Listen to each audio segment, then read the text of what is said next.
Gitu. Aduh, jenuh ya ternyata. Sampai akhir Ramadan ternyata kita bablas gitu ya. Kenapa hal tersebut terjadi? Bisa jadi kepada kita juga mengalami hal tersebut. Kenapa? Karena kita belum mempersiapkan sebelum-sebelumnya. Maka sengaja ternyata gitu ya, ada doa Allahumma barik lana fi Rajab wa Sya'ban itu untuk kita menyadarkan diri kita. Ini sudah bulan Rajab, 2 bulan lagi Ramadan. Ayo kita rajut kembali ketaatan kepada Allah SWT, sehingga nanti di Ramadan kita sudah betul-betul bisa menyempurnakan amalnya, tinggal menyempurnakan. Mungkin kita di bulan Rajab tilawahnya baru 5 halaman sehari, di bulan Sya'ban ditingkatkan menjadi 10 halaman, di bulan Ramadan nanti kita bisa 1 juz sehari. Misalkan contohnya, kita di bulan Rajab bisa tahajud di jam 4 misalkan, baru 2 rakaat tambah witirnya 1. Di bulan Sya'ban ini tambah 4 rakaat tahajud ditambah witirnya 3. Di bulan Ramadan nanti sudah 11 rakaat yang menyamai Rasulullah SAW. Maksudnya yang seperti hitungan Rasulullah SAW. Bisa jadi seperti itu urutannya. Supaya apa? Kita tidak kaget. Misalkan kita punya motor, punya kendaraan yang lama tidak dipanaskan, kan harus dipanaskan dulu gitu ya mesinnya. Tidak langsung gas gitu ya. Nanti akan ada banyak trouble kepada kendaraan tersebut. Bisa jadi kalau kita langsung digas di tanggal 1 Ramadan, akan muncul trouble juga di dalam diri kita kalau sebelumnya belum dipanaskan. Maka yang selanjutnya, hadirin rahimani wa rahimakumullah, dan selanjutnya ciri orang yang soleh tersebut juga, tadi yang pertama adalah orang yang membaca Al-Quran di malam hari. Tapi tadi lebih spesifik para ulama, para sahabat Rasulullah membaca Al-Qurannya di dalam sholat tahajud. Itu orang yang bersujud, itu orang yang melaksanakan sholat. Nah, sholat juga merupakan amalan yang luar biasa penting bagi diri kita. Terkadang kita tidak spesifik memperhatikan bagaimana kekuatan sholat di dalam diri kita. Karena apa? Karena tujuan sholat di dalam Al-Quran sudah jelas. Inna sholata tanha 'anil fahsya'i wal munkar. Sesungguhnya sholat, kata Allah SWT, tanha akan menahan orang yang melakukan sholatnya 'anil fahsya'i wal munkar, dari perbuatan keji dan juga munkar, perbuatan ini sholat saya diterima oleh Allah SWT. Kan kita tidak tahu, tidak ada ciri spesifik sholat kita diterima. Kan tidak ada misalkan di jidat kita punten gitu ya, sholat Anda diterima. Kan tidak. Kita tidak mengetahui hal tersebut. Tapi kita bisa melihat dari ciri-cirinya. Apa ciri sholatnya diterima? Maka dia akan mampu melewati berbagai macam kemaksiatan, akan mampu menghindarkan dirinya dari berbagai macam dosa dari sholat ke sholat.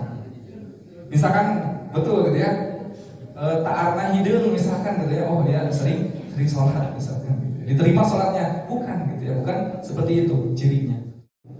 Ternyata dari jam 5 sampai menjelang zuhur kita betul-betul dijaga oleh Allah SWT dari perbuatan maksiat, dari berbagai jenis dosa, dari berbagai jenis kemungkaran, dari berbagai jenis hal yang keji. Bisa jadi orang tersebut ataupun kita semuanya diterima sholatnya oleh Allah SWT karena ciri tersebut. Tapi naudzubillah tsumma naudzubillah, apabila kita melaksanakan sholat dari zuhur misalkan, tapi naudzubillah dari antara zuhur sampai asar kita melaksanakan maksiat, kita melaksanakan perbuatan dosa dengan sadar ataupun tidak sadar, maka bisa jadi sholat zuhur tadi yang kita laksanakan belum bisa menahan dari perbuatan fahsya wal munkar. Sejatinya gitu ya, sejatinya. Bahkan ada seorang ulama yang menyampaikan, apabila seseorang ataupun hamba Allah SWT, umat muslim, sholatnya sudah benar, maka bisa jalan-jalan yang di perkotaan itu dijadikan untuk tempat tidur. Kenapa? Karena kesadaran untuk membersihkan lingkungannya itu sangat tinggi. Kalau orang sholatnya sudah benar. Yang selanjutnya, hadirin rahimani wa rahimakumullah, itu di ayat yang ke-113. Allah SWT memberikan ciri, yaitu orang yang ummatun qa'imah, orang-orang yang jujur, orang-orang yang senantiasa berkata benar, menghindarkan diri dari dusta. Yang selanjutnya tadi ya, yang kedua, orang yang yatluna ayatillah ana al-laili, membaca Al-Quran di malam hari. Yang ketiganya wahum yasjudun, orang yang sujud kepada Allah SWT. Dilanjutkan di ayat 114-nya, yu'minuna billah. Itu orang-orang yang beriman kepada Allah Subhanahu wa taala. Tentu kita saat ini berikrar, mendeklarasikan diri kita beriman kepada Allah Subhanahu wa taala. Buktinya dengan apa? Kita menjalankan seluruh konsekuensi dari Allah Subhanahu wa taala. Karena kita telah beriman, nah ini konsekuensinya kata Allah. Harus melaksanakan kewajiban, harus menghindarkan diri dari kemaksiatan ataupun larangan dari Allah SWT. Itu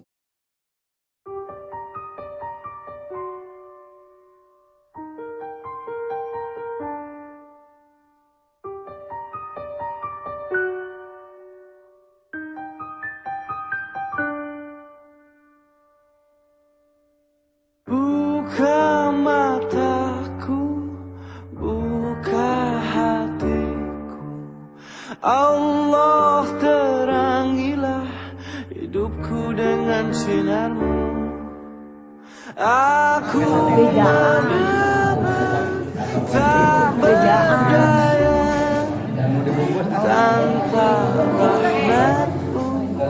Aku hilang, beribu dosa telah terjadi mewarnai langkahku. Hitam diri, hitamlah hari yang lalu. Bila tanpa cahayamu gelap seluruh hidupku. Tak berdaya, tak berarti sia-sia.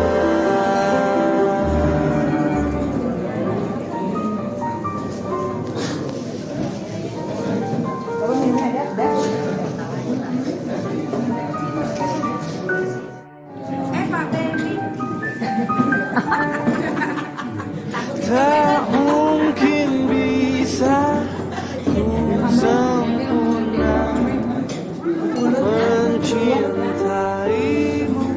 seperti kemahanmu. Diri yang hina berlumur noda, hanya bersimpuh memohon belas kasihmu.